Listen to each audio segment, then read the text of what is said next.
Ne oluyor lan? He? Здравейте, приятели! Днеска ще ви представлявам пънк и хип-хопа. Това е домашна работа и приятно гледане. Младежките субкултури възникват като начин младите хора да изразят своето недоволство, идентичност и позиция спрямо общество.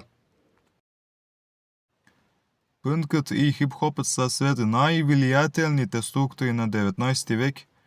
Те започват като музикални движения, но постепенно се превръщат в начин на живот, включващ облекло, поведение, ценности и мироглед.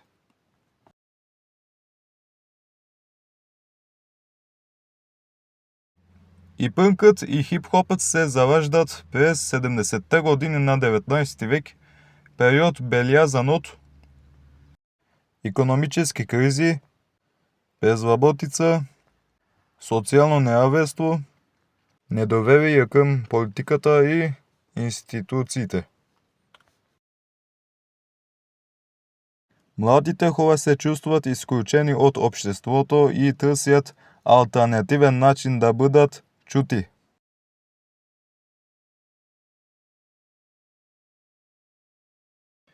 Пънкът възниква в Великобритания и САЩ. Той се характеризира с агресивна бърза музика, провокативен външен вид, кожени якета, шипове, ирокези, отричане на правила и авторитети.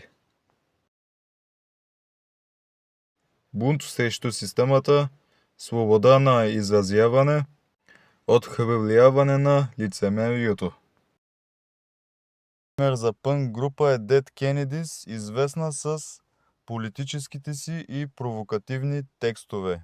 Dead Kennedys говорят за неща, които другите мълчат да кажат, за корумпирана власт, за манипулация, за фалшив патриотизъм и социална несправедливост. Те използват ирония и сарказъм, за да покажат колко абсурдна може да бъде системата.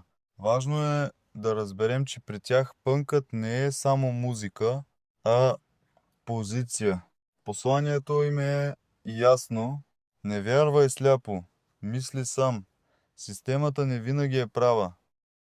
Точно затова Dead Kennedys са толкова важни за пънк субкултурата. Те показват, че музиката може да бъде форма на протест, а младите хора активни и мислещи, а не просто бунтари без причина. Dead Kennedys не са просто пънк група, те са глас на гнева.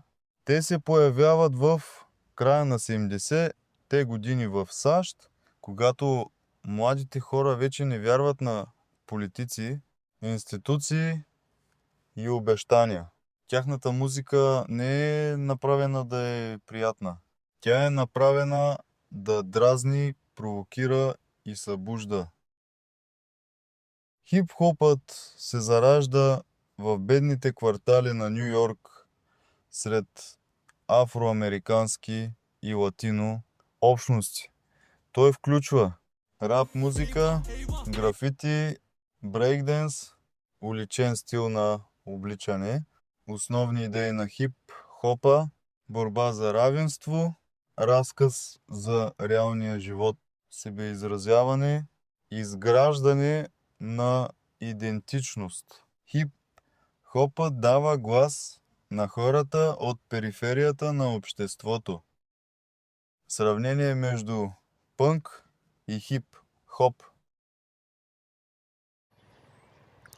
Агресивен бунт, отричане на системата, провокация и хаос.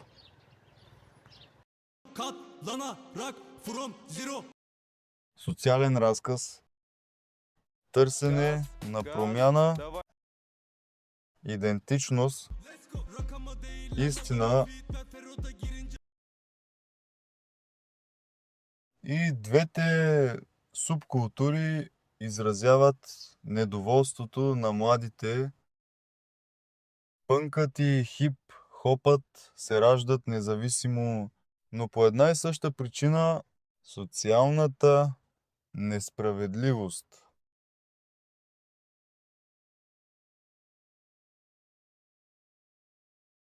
Пънкът и хип-хопът се раждат независимо, но по една и съща причина – социалната несправедливост.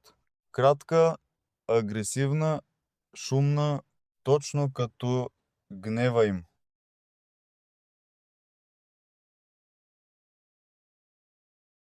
Не вярвам на вашите обещания. Не вярвам на вашия ред. Аз не искам вашето одобрение. Искам истината. Ако това е проблем, значи проблемът не съм аз.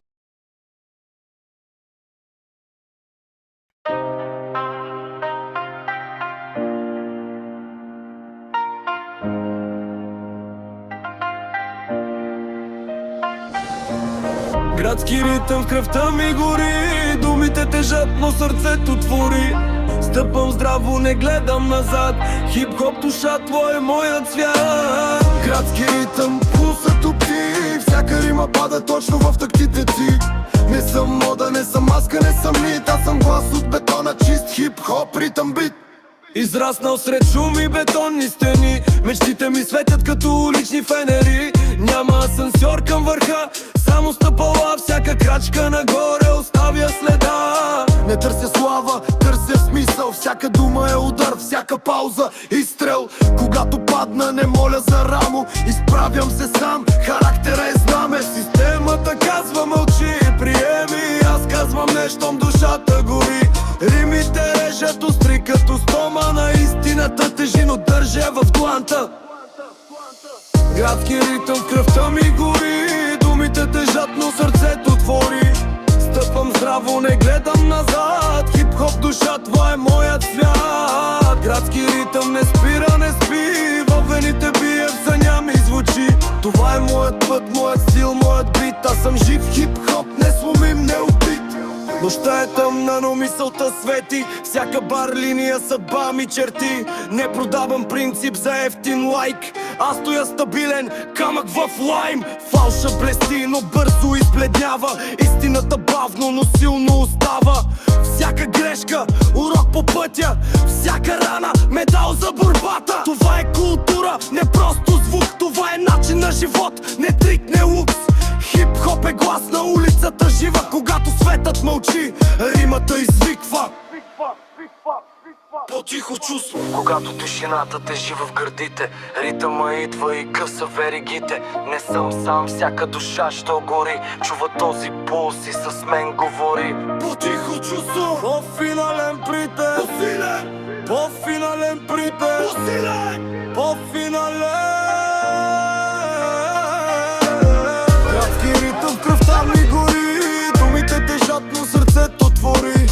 Стъпвам здраво, не гледам назад, хип-хоп душа, това е моят свят. Градски ритъм не спира, не спи, във вените бие, в съня ми звучи.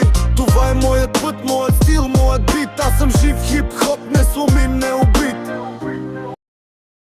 Пънкът е бунт, хип-хоп е разказ. Единият руши правилата, другия ги поставя под въпрос, но и двата искат промяна.